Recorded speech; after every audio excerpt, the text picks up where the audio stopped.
the basics of exam technique. Now, remember, these are just the fundamentals. We will be elaborating on these much more in the course to come, but this is just to make sure that any big gaps are filled in with your exam technique so that you're not left stranded until you learn those techniques, maybe a month from now. So these are the fundamentals, get used to them and get competent at them, and then later on we will be upgrading and replacing them as part of the system. But there are a few things that you need to make sure you do when you are sitting an exam or the immediate preparation before the exam to ensure you have the optimum performance possible and give yourself the best chance of getting a high result. And one of those things is sleep. So you have to get sufficient sleep before the day of a test or an exam. And the reason is purely because there is something called sleep-dependent memory consolidation, which we talk about later in the course as well. But long story short, it means that you will not be able to use the information you studied until you actually go into a deeper level of sleep where it's taken to higher level cortices, and then you can use that for your test and exam. So it means that all the time you spend learning material may actually be in your brain, locked, unable to be used, which is obviously a huge shame and a waste of time. So if you're gonna cram beforehand. If you're gonna do all-nighters, do them beforehand, but at least the day before your exam or test, make sure that you're getting sufficient sleep, more than enough sleep. Be conservative about it. The additional sleep is going to help you perform better. And also, sleep is also related to your level of cognitive functioning and executive processing, which includes problem solving. So if you're sleep deprived, you can get up to a 10 to 20 point IQ drop due to sleep deprivation. So the last thing you want when you're walking into an exam is to not only be unable to use the information that you studied, but also to be literally dumber and less able to solve problems or answer the questions in the exam. So sleep is one really major one. And another thing that is very common and a lot of students will ask about is the idea of double checking and the system behind, should I check the answer? Should I change my answer? What should I do? So there's a few different schools of thought around this, and some of the older research and a lot of the common understanding of it was that you shouldn't change your answer if you were to double check it. So it was against double checking. However, some more recent research that's coming out suggests that actually that may not be so true and that double checking can actually make you change to a better answer. The system that I use and the one that I generally recommend for most students is to do what I call priority checking, which is very simple. It just means when you're answering the question, try to go at a pace where you have a little bit of time left over at the end of your test or exam to go through and check some of your questions, but keep your pace relatively consistent. So for example, if you have 10 questions and you're spending 1 minute per question, then don't spend 5 minutes on one question, because if within that first minute you weren't able to figure out what the right answer is, there's a chance that you could just be tunneling in further and further, and it's actually getting more and more confusing for you, and you might exit the exam and 20 minutes later think, oh man, the answer was so obvious, when you bring yourself out of that tunnel vision. And that's a very dangerous place to be in. And I think we all know what that tunnel vision actually feels like. So the system that I use, and that's is one that I've developed throughout the many thousands of questions that I've answered through the many exams that I've had over the years, is to keep a pace that allows me to get through each question comfortably, being relatively sure about the answer for each question.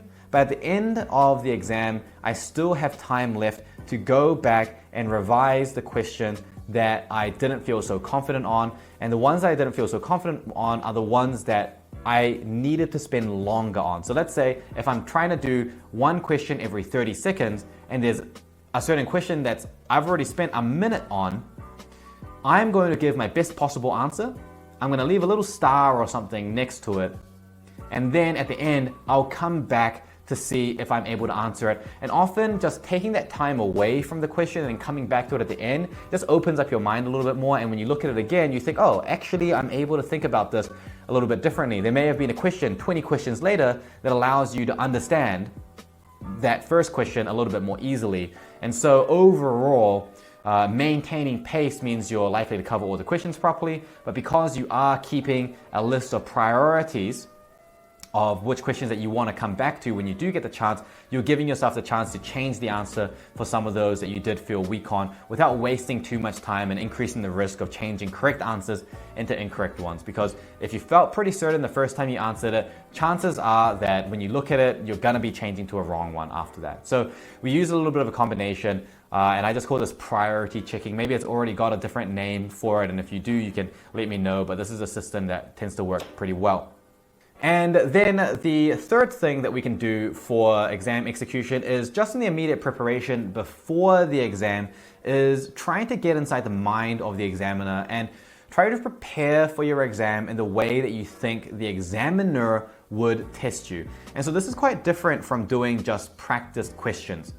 When you do practice questions, you rely on questions that already exist to help you answer different types of content.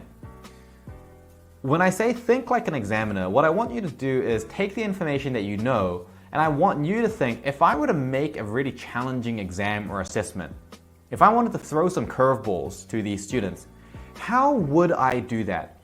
And what that will actually do, it may feel like a subtle change, but it puts your mind in the perspective of someone who is using the information in a way that you know you may not be applying that information. So you may know that you're really good at answering questions that are like A, B, or C. But because you're deliberately looking for the way that they might test you, that you don't know about, you will open yourself to thinking about type number D. And that could be the type of question that they throw as a curveball. And it's an excellent revision strategy to use. Even when you learn the advanced strategies later on, you should still keep doing this. Put yourself in the mind of an examiner. Think, how can I really challenge my knowledge? How would I really trick students out by using this information? Create some questions for yourself. Maybe create questions for if you've got a study group between your friends. Make maybe a list of 40 or 50 different questions about a specific subject and give them to your friends and swap them. And use that as a way of challenging your learning.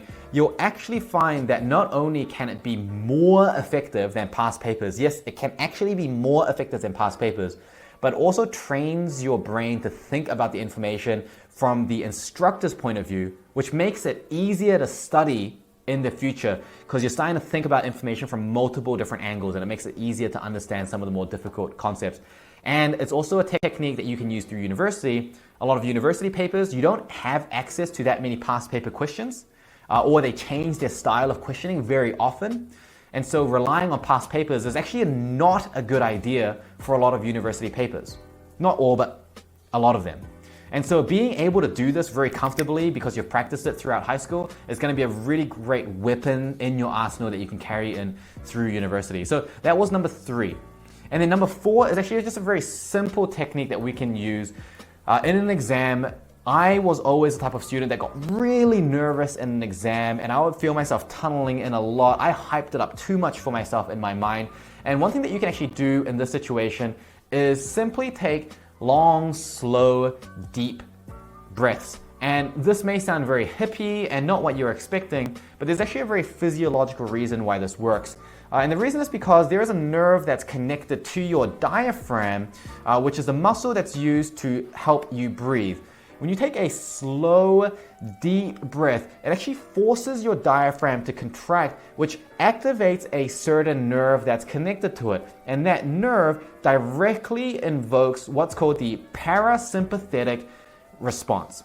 And the parasympathetic response is otherwise known as the rest and digest system. It's the opposite of the sympathetic response, which is the fight or flight. So when you're feeling anxious, what's normally happening is that your brain is sensing danger, and that danger is in the form of an exam. Not like some kind of predatory lion or something in the bushes, but it's in the form of an exam, and your brain is sensing real danger, even though there isn't real danger. Well, I mean, I guess you could argue that point, but there isn't something that's life-threatening.